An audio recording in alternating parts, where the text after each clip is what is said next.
La bonne dette et la mauvaise dette. Dans quel cas va-t-on parler d'une bonne dette et dans quel cas va-t-on parler d'une mauvaise dette?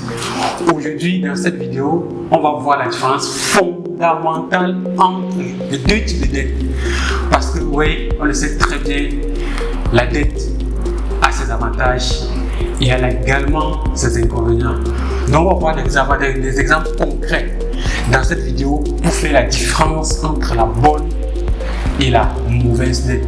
Parce que oui, nous sommes dans une société qui nous pousse à nous endetter, souvent inutilement, et les riches savent exactement s'enrichir avec la dette.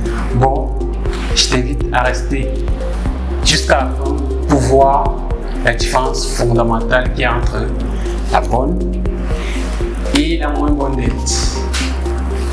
On va prendre le jingle.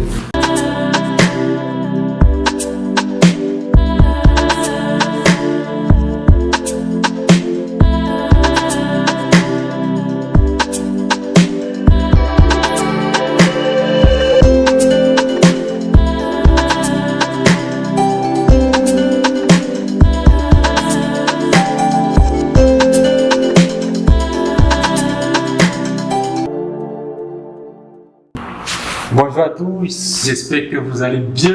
Je me nomme Valès Photo, je suis ingénieur informaticien, notamment dans le développement d'applications web et mobiles, dans les systèmes et réseaux, et j'accompagne les entreprises et les particuliers à être présents sur le monde du digital. Donc, si tu es une entreprise et tu aimerais avoir un site vitrine, par exemple, tu aimerais avoir une page Facebook sur laquelle tu vulgarises tes produits ou tes services, alors je t'invite à nous laisser un message en commentaire en disant je veux profiter de vos services. Bref, avant d'entrer dans le vif du sujet, je t'invite à faire deux choses. La première, c'est de cliquer sur le bouton abonner afin que toi aussi de profiter des vidéos aussi enrichissantes que celle-ci. La deuxième chose, c'est de cliquer sur la cloche de notification afin d'être informé de nos nombreuses vidéos qui apparaîtront chaque semaine afin de devenir la meilleure version de toi-même. Oui, parce que tu as le minimum pour aller conquérir le monde, pour aussi lancer des business qui vont révolutionner le monde. Mais il te suffit de prendre conscience et d'exploiter ton plein potentiel. Si tu as fait ces deux choses, on peut continuer. Je disais en amont qu'il existe principalement deux types de dettes.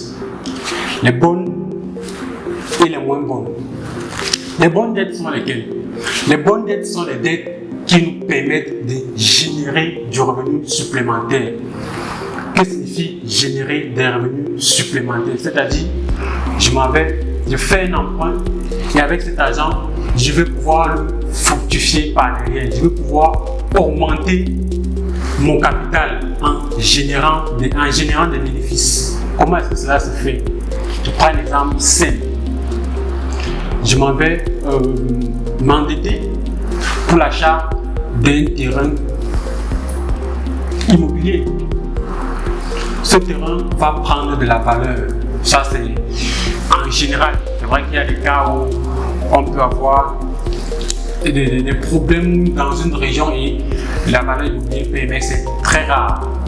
Je pars dans l'optique où je vais acheter un terrain et ce terrain va prendre de la valeur. Qu'est-ce que j'ai fait? Je suis allé m'endetter et avec cet argent, j'ai acheté un terrain qui a généré de la valeur avec le temps. Et je peux revendre ce terrain 2 à 3 ans, rembourser ma dette et tirer des profits. Ça, c'est ce que l'on parle de bonnes dettes. Les dettes qui vous permettent de générer des revenus supplémentaires. Des dettes qui vous permettent d'acheter des éléments d'actifs. Des dettes dites actifs. Quelque chose qui vous fait gagner de l'argent. Quelque chose qui prend de la valeur avec le temps, sur du long terme. Parce que nous sommes dans une société où à chaque instant, on prend des dettes.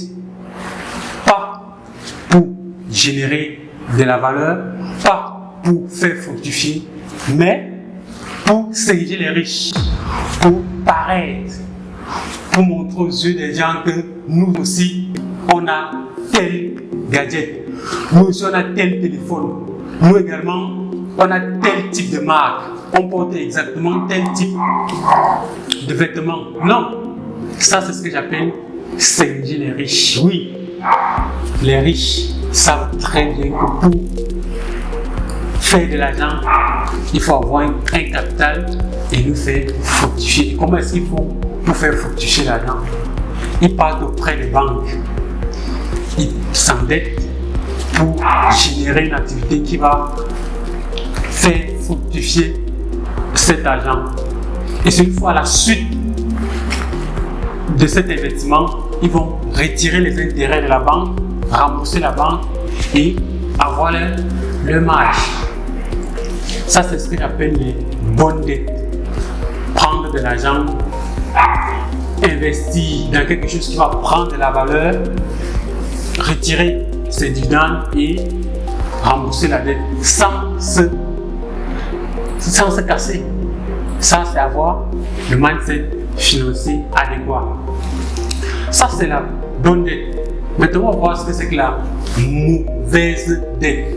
Oui, et c'est la dette la plus courante dans notre environnement. La plupart des gens s'endettent pour des mauvaises raisons. Oui, pourquoi? Parce que vous allez voir un individu, il va prendre de l'argent auprès d'une banque, auprès d'un particulier, auprès de sa communauté. Pour faire quoi? Pour acheter un écran téléviseur, pour regarder des matchs, pour regarder des séries, novellas, pour regarder des films. Est-ce que cet écran lui fait gagner de l'argent? Je vous laisse répondre. Mettez en commentaire si cet écran vous fait gagner de l'argent. Oui, ça sera une bonne dette pour vous. Mais là, nous sommes dans un cas spécifique. Un individu, il s'endette, il va prendre cet argent pour acheter un écran téléviseur juste pour regarder ses matchs, juste pour jouer aux jeux vidéo. Et pourtant, il avait des téléviseurs qui fonctionnaient, juste qu'il veut s'arrimer à la mode. Il veut prendre un écran beaucoup plus grand pour impressionner ses amis, ses copines, ses éléments de sa famille. Ça, c'est une mauvaise dette. Parce qu'au bout d'une certaine période, cet écran va s'amortir. Et il va lui falloir aller trouver d'autres capitaux pour renouveler cette télé. Qui va rembourser cet emprunt? Où est-ce qu'il va prendre cet argent? Donc ça, clairement, c'est une mauvaise dette. Ici, les éléments d'une personne à une autre, elles varient. Ce qui peut être considéré pour moi comme étant une mauvaise dette peut être considéré pour toi comme étant une bonne dette. Je prends un autre cas d'exemple. La même télévision. Moi, je suis gérant d'un bar. Je m'en vais m'endetter pour l'acquisition d'un écran téléviseur.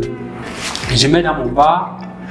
Les gens viennent de plus en plus dans mon bar pour visionner les matchs, par exemple, de Champions League ou les matchs du championnat tous les week-ends. Ça crée du trafic dans mon bar. Les gens viennent de plus en plus et en voient les matchs, ils consomment.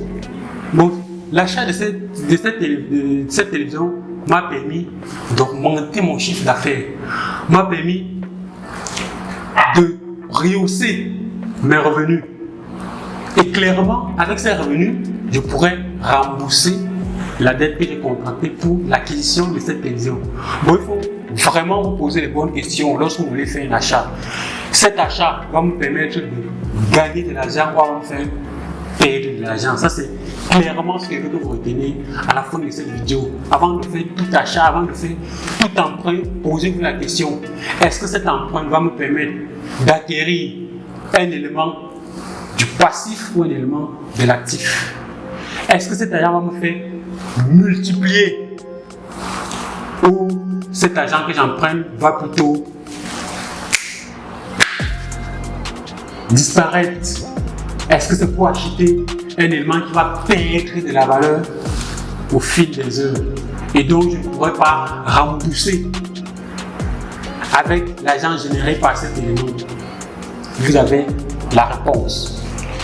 Lorsque vous allez chez votre concessionnaire des véhicules, il faut savoir que lorsque vous achetez un véhicule auprès de votre concessionnaire, une fois que vous êtes sorti des locaux de votre concessionnaire, la voiture perd immédiatement sa valeur. Si vous revendez juste à la sortie, elle vaudra au plus les 2/3 de sa valeur d'achat. Il faut savoir cela. Si vous vous endettez pour acheter un véhicule qui va juste vous permettre de frimer, juste de vous déplacer d'un point A à un point B, dont vous pouvez gérer cela avec le taxi, posez-vous les bonnes questions. Par contre, si vous achetez un véhicule que vous allez mettre en circulation, par exemple pour du transport en commun, vous faites du taxi, par exemple, ce véhicule vous fait gagner de l'argent, mais maintenant il faut prendre en compte les risques tout autour. Est-ce que c'est mesuré? Ça va faire l'objet d'une autre vidéo, mais posez-vous les bonnes questions. Est-ce que cet achat me permet de valoriser mon argent? Est-ce qu'en m'endettant, ça me permet de gagner en valeur ou ça me permet de perdre? Posez-vous toujours ces questions. Il faut être conscient de cela. Oui, je ne vous demande pas d'être des robots, de ne prendre que des bonnes dettes, mais il faut être conscient que la dette que je prends, est-ce qu'elle va me permettre de générer de l'argent ou pas? Est-ce que mes revenus vont augmenter lorsque je vais m'endetter? Est-ce qu'elle va me permettre de gagner davantage de capitaux? Posez-vous ces questions. Ça, c'est exactement ce qu'il y a lieu de faire. Et je vais vous laisser avec une question dont vous allez répondre en commentaire. Est-ce que s'endetter pour financer les études d'un individu, est-ce que c'est une bonne ou une mauvaise dette? Et justifiez vos choix. Très clairement, sur la base de ce qu'on a vu plus haut, justifiez vos choix. Donc, les amis, les deux types de dettes qu'on a vu aujourd'hui, il y a les bonnes dettes et les mauvaises dettes. Les bonnes dettes vous permettent de gagner de l'argent, d'augmenter vos revenus, de fructifier votre capital. Ça vous permet d'acheter des éléments qui vont gagner de la valeur avec le temps. En résumé, les bonnes dettes sont les dettes qui vous permettent de faire fructifier votre capital. Vous gagnez en valeur, vous gagnez en rentabilité, vous gagnez en crédibilité. Par contre, les mauvaises dettes vous permettent de vous tirer une balle dans la tête clairement parce qu'elle vous fait perdre de l'argent, elle vous fait vous endetter inutilement parce que les éléments avec lesquels vous allez acheter avec cet argent ne vont pas prendre de la valeur, ce sont les éléments passifs. Vous allez clairement vous endetter inutilement. Bon, je vous laisse avec cette petite capsule. Et si vous avez des proches autour de vous dont cette vidéo pourrait intéresser, partagez.